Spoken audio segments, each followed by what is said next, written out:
Armed Forces Ex-Servicemen Welfare Association Thoubal Lingkhattuna Ex-Servicemen Family SINGGI YAIPHANABA THABAK THOURAM PAIKHATLAKPA CHAHI 13 MAPUNG PHARAKPAGA LOINANA Afeswa Thoubal Annual Rising Day Ceremony ngasi Thoubal WANGMATABA LEIBA Sai MANDIR PANGTHOKKHRE Thorougham retired Lieutenant General L. Nishikanta Singh, retired Wing Commander A.K. Devendra, retired Colonel I.S. Janam Singh Amadi, retired Colonel P. Gopendrana Athoiba Mithung Singh oina saruk yaki. Thorongi mapung oiba saruk ama oina ex-servicemen singna makoina service tawringai amadi service loiraba matungda thengnariba awa nungai kaya phongdoknaki.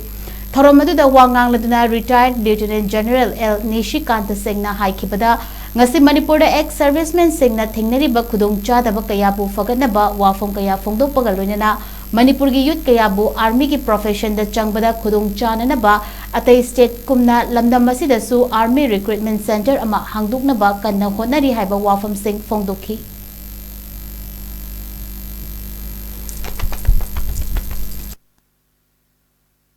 और commander है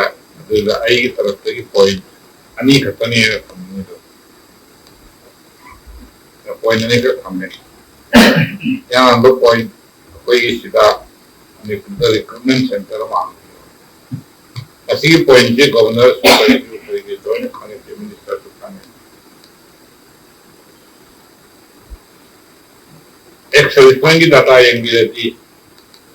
data का कहना भैया manipur da about 17 to 18,000 ex-servicemen है Assam da 50,000 करे हैं ना अतः this state सिंगदी 6,000 7,000 योग दिया है अदुना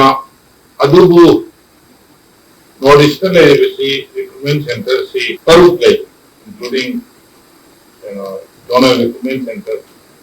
amana Meghalaya da amana Mizoram da amana Nagaland da Manipur da leki ahum amana Assam da leki aduna amade khamani mani ewa khandade madu yarakada wo mare aduma ado koi khara ai follow tawge khale tawri maramdi denari bi irang ki da by meeting the recruit or recruitment center you know what to see why Canada recruitment of recruitment rally the store of recruit to the Adubu Mara Center the report of the army strike in Aduna who is Awagani meeting the Laga in the Pisani Parisintara Pio Trama Pio Kai in Canada Jadu Khalle